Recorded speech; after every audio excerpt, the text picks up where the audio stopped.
This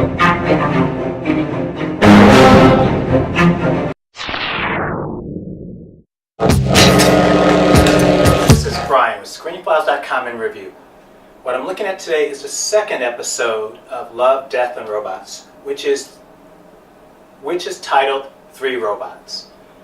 What I like about what I'm seeing so far is that not only, as I mentioned in my first review of Sonny's Edge, Love, Death, and Robots will have a thematic thread running through, I assume, all the episodes, which is science fiction, horror, fantasy, in other words, the fantastical. But each will differ in a way it approaches said elements. So 3 Robots is a great choice of that because it's essentially a comedy, a dark comedy, but a comedy nonetheless. Pretty well done. It revolves around 3 robots who come to an Earth that has been devastated. And for them, this is a vacation, which is interesting because it tells you that robotic society is very similar to human society, other than they're clearly smarter than us, but maybe not quite so smart as they like to think. In any case, these 3 robots are on Earth for a vacation. They're sightseeing, seeing the ruins, checking out the sights. It's really interesting.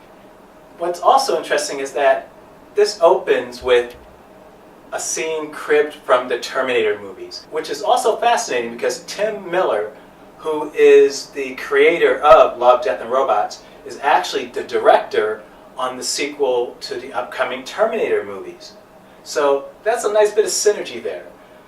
The robots are visually very interesting. They look very much like almost Disney-esque, as in WALL-E, and that's probably deliberate. It's a very clever episode because, as I mentioned earlier, they're touring a devastated Earth. It shouldn't come to any surprise that man has managed to screw the pooch, to fuck himself. But what's really interesting about 3 Robots is how he manages to do it, which is not quite the way you think it would be. And that's pretty clever because the way the episode sets itself up, you think you know why what happened, but you don't. It's actually cute and really clever.